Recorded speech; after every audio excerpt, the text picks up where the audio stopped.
Boa noite, pessoal. Tô aqui de novo, vim contar a segunda parte do meu testemunho. Meu nome é Karen e eu resolvi dividir o meu testemunho até para poder contar em detalhes e para vocês verem como Deus agiu na minha vida. Depois que eu passei na maternidade, eu passei com a minha ginecologista. Minha ginecologista, ela também me atendeu quando eu tava grávida da minha filha, da Clara, e ela me orientou o que eu faria, me deu parabéns pelo bebê, e só que ela falou a verdade, ela falou assim, olha, você teve um sangramento, então nós vamos ter que acompanhar mais de perto, você vai ter que fazer alguns exames, e pode ser que essa gravidez não vingue, mas a gente vai fazer de tudo que tiver no nosso alcance para vingar. E eu agradeci muito a Deus por essa pessoa, por essa profissional. Ela foi um anjo na minha vida, como todos os médicos que eu passei durante todo esse período. E aí ela me passou 3 exames do beta-HCG, que eu nem entendi porquê, né? Falei, mas eu já fiz um teste do beta-HCG, eu já sei que eu tô grávida, né? Mas aí ela explicou que eu teria que fazer por quê? Porque como o bebê tava muito pequeno, não dava para ver na ultrassom, então eu teria que fazer 3 betas. Em cada beta, o valor do hormônio HCG teria que triplicar. Se triplicasse, quer dizer que o bebê estava desenvolvendo. Se não triplicasse, quer dizer que não, e aí nós teríamos que conversar sobre tirar. Mas eu estava muito confiante, né? Então eu fiz os 3 betas, triplicou, como ela falou, e aí eu tive que fazer uma ultrassom. Vou tentar pôr a ultrassom aqui para vocês verem. Nessa ultrassom que eu fiz uma ultrassom primeiro, não deu certo. Aí na segunda foi um médico bem experiente. E aí ele falou assim pra mim, olha, você vai ter que fazer repouso absoluto a sua gravidez inteira, porque você tá em colo curto. E aí a gente achou muito estranho, porque colo curto, eu tinha tido um filho já, uma filha já, né? E eu nem sabia o que era o colo curto. E aí na ultrassom dá pra ver que no sangramento o Francisco tava aqui e ele desceu e parou bem perto de eu perder ele. Então no sangramento foi isso que fez, ele escorregou e parou. O médico posterior que me atendeu, ele falou que foi um milagre muito grande, porque é muito difícil acontecer isso e a criança parar. Geralmente ela aborta mesmo, né? Então, mais um milagre que Deus fez na minha vida pelo meu filho, né? Aí nós começamos a fazer a investigação desse colo curto. Geralmente quem tem um colo curto é porque passou por alguma cirurgia, ou alguma coisa genética, ou algum tombo, alguma coisa que faz a pessoa ter o colo curto. Então, o que é o colo curto, né? Quando a mulher ela tá grávida, ela tem o colo do útero, ele endurece e ele tem um tamanho que é para sustentar a mulher, o peso do bebê a gravidez inteira. No meu caso, ele encurtou, então o tamanho ali dessa resistência era menor e era mais frágil. Então, isso chama IIC, insuficiência istmo-cervical. E eu também não sabia nada disso. E aí o médico fez ultrassom, falou, marca uma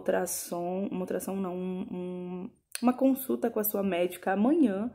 Você vai parar de trabalhar agora, você não pode mais trabalhar, você não pode fazer atividade nenhuma, você não pode limpar a casa, fazer caminhada, dirigir, nada. E eu marquei a consulta com a minha médica. E ela falou assim, eu vou te mandar para um médico especialista nisso em Campinas. E pra gente entender melhor o que tinha acontecido. E fomos nós lá. Chegamos lá, o Dr. Paulo, maravilhoso também. Ele fez o ultrassom em mim e ele explicou o que tinha acontecido. Ele explicou que no sangramento o Francisco tinha descido, que tinha sido um milagre, a mesma coisa. E ele falou que eu tinha 2 opções. Uma opção era esperar, não fazer nada, e aí quando chegasse no 5º mês, quando o Francisco tivesse mais de 500 gramas, eu ia perder ele num aborto espontâneo. E poderia ser que a medicina conseguisse fazer ele sobreviver, porque hoje em dia tá bem avançado. Ou eu poderia fazer os pontos da cerclagem, mas depois ele viu que o meu colo tava tão curto que era muito arriscado fazer a cerclagem, porque eu tinha 1 centímetro para dar 2 pontos, e ele falou que ele não teria coragem de fazer cerclagem e a minha médica provavelmente também não. E a terceira opção seria eu colocar o pessário. Depois eu vou mostrar o pessário para vocês. O pessário, ele é uma borracha que vai no colo do útero para segurar o bebê. Mas nenhuma dessas opções era certeza que eu ia conseguir segurar a minha gravidez ou não, né? Então, aí ele deu as opções, aí eu perguntei quanto que era o pessário, o convênio não cobre o pessário, não tem nem no SUS, nada. E o pessário custava R$ 1.800, era R$ 1.500 do pessário e R$ 300 pro médico colocar. E ele deixou, ele falou assim, olha, até você fazer 12 semanas não tem problema, porque seu bebê não pesa tanto, então você pode ficar só de repouso. E aí, mais com 12 semanas pra frente, a gente já tem que fazer alguma coisa. Então, eu fui pra minha médica, ela me orientou a mesma coisa, ela me explicou um pouco mais sobre o pessário, eu pesquisei mais sobre o pessário, vi que realmente era esse preço, não tinha como diminuir o preço. E aí, eu e meu marido, a gente pensou, o que a gente faz? Né? A gente quer o nosso bebê, a gente quer o nosso filho. E aí, nós decidimos juntar todos nosso dinheiro, nossas economias, nosso salário e colocar o pessário. Só que o pessário, vocês vão ver como que ele é. Ele é uma borracha e ele é introduzido mesmo por baixo e sem anestesia, sem nada. Então, nós compramos o pessário e marcamos a data. Eu lembro até hoje, foi dia 7 de outubro, o dia que nós colocamos o pessário. O doutor colocou o pessário e aí ele tinha que colocar, fazia o ultrassom, via se estava segurando o útero direito, aí não tava. Aí ele ia, colocava de novo e rodava a mão dentro do meu útero, né, dentro de mim, assim, no meu útero, pra encaixar o pessário no meu útero. E eu lembro que eu pegava na mão do Bruno aqui e segurava aqui atrás numa grade que tinha ali, forçando assim pra aguentar. E aí, na terceira vez, ele colocou, só que ele não tinha certeza se tava com certeza absoluta que tava legal. E aí ele chamou um outro médico que é experiente também. E aí o médico foi lá, encaixou de novo o pessário. E aí deu tudo certo. Isso foi dia 7 de outubro. E eu tinha que continuar de repouso, né? Isso eu tava de repouso desde final de agosto. Aí como é que foi minha vida depois do pessário? O pessário foi tranquilo, né? Não sentia nada. Só que eu tive que mudar de casa, né? Eu tive que mudar porque eu moro em apartamento e tem escada. E eu não ia poder cuidar da minha filha, não podia pegar ela no colo, não podia fazer comida pra ela, porque eu também não podia ficar no fogão, na barriga quente, não podia fazer nada. Então, eu tive que mudar pra casa dos meus pais. E aí foi uma outra renúncia que Deus fez eu fazer, né? Eu e o Bruno já tínhamos nossa casa, já tínhamos, né, nossa intimidade, nossa rotina. A gente costumava comer o que a gente queria, fazer as coisas do jeito que a gente queria. E aí Deus fez de voltar pra casa da minha mãe, eu voltar pra casa da minha mãe com a minha filha, com meu marido, e a minha mãe cuidar de mim. No final da gravidez eu tive que mudar pra minha sogra, né? Porque eu tenho mais irmãs também. E a gente teve que dividir um pouco o espaço aqui da mãe. E nós tivemos que ir pra minha sogra, mas tanto minha mãe quanto minha sogra cuidaram muito bem de mim, cuidaram muito bem da minha filha, do Bruno. Nossa, só tenho que agradecer a minha mãe e minha sogra. E aí, nesse período, eu fiz aquela sexagem fetal pra confirmar se eu tava esperando um menino ou uma menina, né? Minha ansiedade foi tanta que eu não aguentei esperar. No meio de tudo isso, falei, ai, quero saber pelo menos, né? Que é, mas eu sentia muito forte no meu coração que era um menino. E aí eu fiz o exame, saiu em 5 dias e eu tava esperando meu Francisco. E foi muita emoção, assim. Até hoje eu me emociono porque quando eu tava grávida da Clara, eu falei, é uma menina e vai chamar Clara. E no Francisco foi a mesma coisa. Foi a mesma coisa. Eu senti muito forte e era o meu Francisco. E aí, não que se fosse uma menina eu ia, né? Imagina, meus filhos são maravilhosos, eu faço de tudo por eles. Mas por ter sido Francisco, me deu, né? Parece que Deus estava falando assim: você pediu e eu tô te dando. E quando eu pedi pra Deus o Francisco, eu falei: meu Deus, eu quero meu filho do jeito que ele vier, como ele vier. Eu quero meu menino. E Deus me deu o Francisco. E aí começaram, né? A gente começou as ultrassons de rotina e parecia que cada ultrassom era uma revelação nova. Era uma coisa nova que acontecia. Era uma tribulação nova. Depois de um tempo, uma das ultrassons revelou que o Francisco tinha um cordão umbilical com uma artéria e uma veia, que eu também não sabia o que era, e que ele tinha os 2 pezinhos tortos. Eu fiquei desesperada, porque eu não sabia o que era, não porque eu falava, não quero meu filho assim, não, de jeito nenhum, mas ele tinha os pezinhos tortos e o cordão umbilical dele, ele tinha menos veia, né? Eu não entendo muito bem, só sei que ele faltava uma artéria, uma veia, não sei. E aí eu falei pro médico, mas o que isso altera?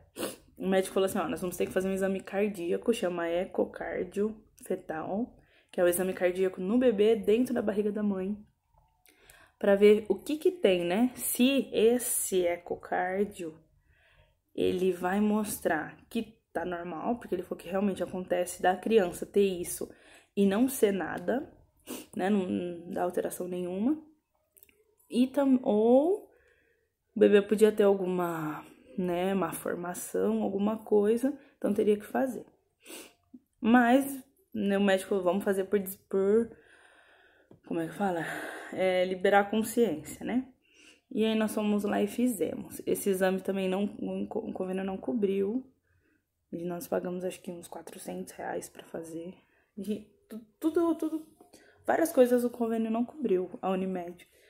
E aí nós fizemos. Quando nós fizemos esse exame, o médico percebeu que tinha uma bolinha aberta na parte de cima do coração do Francisco. E aí ele falou assim, olha, conversa com o seu médico, porque isso pode ser sério. Aí eu saí de lá preocupada, mas esse médico não me deu detalhes, não falou nada. Ele falou, fala com o seu médico. Então eu tirei foto do exame e mandei no WhatsApp do meu médico.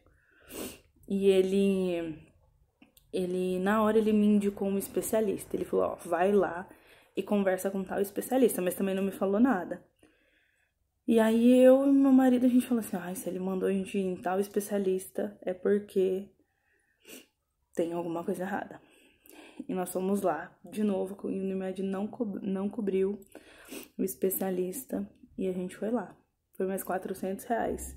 Isso a gente tava já ficando com as contas tudo atrasada, a gente não tava, né, no apartamento, tava pagando mais nada, tava só fazendo as coisas pro Francisco.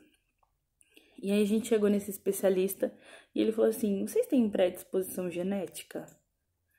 Ou congênita? Eu falei, não, que eu saiba, não. Meu marido falou também não. E ele falou assim, então, porque geralmente as crianças que apresentam esse problema têm síndrome de Down. E aí ele falou e a gente ficou assim, né, chocado e sem saber assim o que reagir. De novo, não porque eu não queria meu filho com síndrome de Down, não, de jeito nenhum. Foi porque era muita coisa acontecendo ao mesmo tempo, né? E eu saí do consultório, eu lembro que eu chorei, liguei pra minha mãe, falei, a minha mãe falou assim, a gente vai amar ele de qualquer jeito. E eu falei pra minha mãe, eu não tô chorando porque meu filho pode ter síndrome de Down. Eu pedi pra Deus que eu queria o meu filho do jeito que ele fosse. Eu vou aceitar ele do jeito que ele for. E o médico falou que eu tinha 2 opções pra confirmar se o Francisco tinha síndrome de Down ou não. Uma opção era um exame, eu não vou lembrar o nome agora, mas era um exame que é invasivo, que esse a Unimed cobria, que eles inchavam uma agulha dentro da barriga e tiravam um líquido, né, acho que um líquido amniótico, e aí faziam um teste, e aí tinha certeza se o bebê tinha síndrome de Down ou não. Só que nesse exame tinha 1 em cada 300 mulheres perdia um bebê. E o médico foi muito sensato, sabe? Ele falou assim, olha, eu não vou te falar de probabilidade, porque a probabilidade varia de acordo com a família.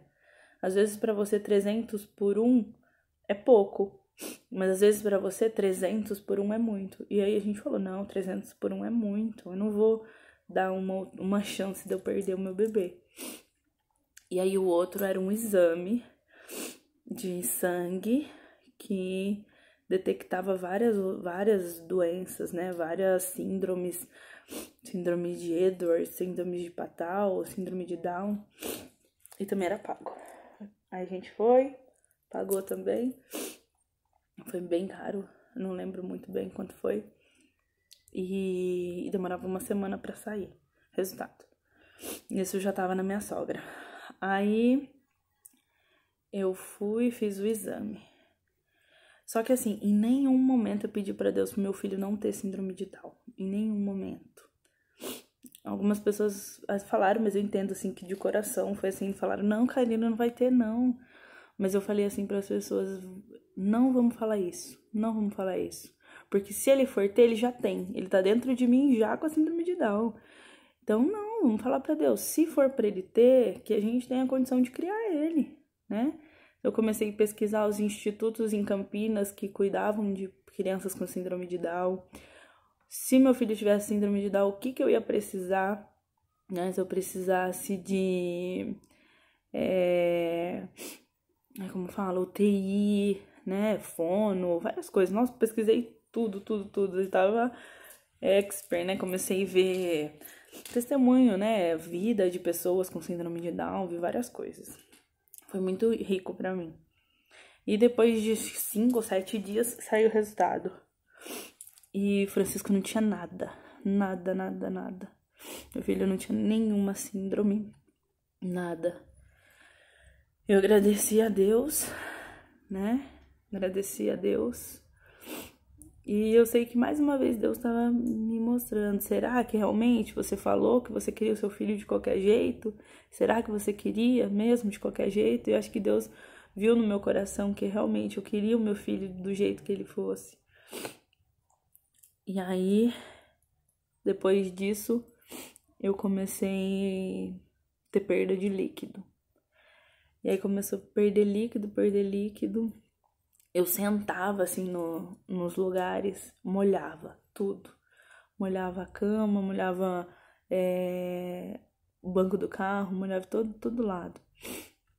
E aí a gente começou a... Eu fui internada por perda de líquido no ano novo, de 2019 para 2020. Passei o ano novo lá, só eu, Francisco e Deus, porque não deixaram o Bruno passar comigo. Falaram que o marido podia ficar até as 8 da noite só. E o Bruno ficou lá até... O Bruno é muito meu amigo, muito meu parceiro, muito meu tudo. Assim, em questão de presente de Deus mesmo, do Bruno é muito maravilhoso. E aí, o que aconteceu?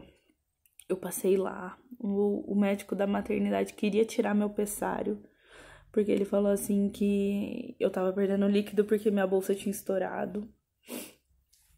E ele queria tirar o pessário. Só que o pessário, como eu expliquei, não sei se ficou bem entendido, ele tava segurando meu filho, ele tava fazendo a vez do colo do útero. E o médico queria tirar o pessário. E eu tinha combinado com o meu médico que eu tiraria o pessário só com 37 semanas, né? Aí o Francisco nasceria depois desse período. E aí os médicos, depois eu percebi que os médicos não gostavam do pessário. E aí veio um médico e falou assim, olha, você tá perdendo líquido, sua bolsa provavelmente estourou, então amanhã cedo eu vou vir e vou tirar o seu pessário. E aí eu e meu marido, a gente até riu, assim, né? Riu do médico. Ele falou assim, não, pode, não tô brincando, tô falando sério, vou tirar.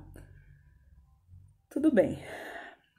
E eu não consegui falar com o meu médico tava, na verdade, aí eu tive que mudar de médico, porque minha médica foi embora, teve uma oportunidade em Portugal, foi para outro país, foi para lá, e aí eu tive que mudar de médico, Ai, eu vou dar uma parada, vou parar aí, e vou começar no outro vídeo, tá?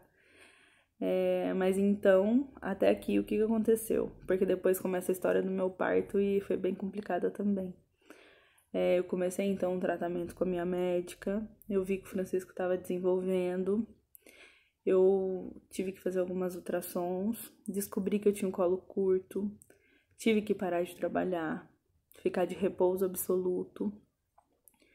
Depois disso, eu tive que colocar o pessário uterino para segurar, porque meu colo era realmente muito curto. E depois do pessário, eu descobri que o Francisco tinha os pezinhos tortos e que o Francisco tinha uma veia só, uma artéria no cordão umbilical, que fez a gente ter que fazer um eletrocardiofetal. E esse eletro mostrou que o Francisco tinha uma abertura no coração, que um outro médico identificou que ele poderia ter síndrome de Down. Depois a gente descobriu que ele não tinha síndrome de Down. E aí eu comecei a perder líquido, tá? Então, até aqui. No próximo vídeo a gente continua. Um abraço.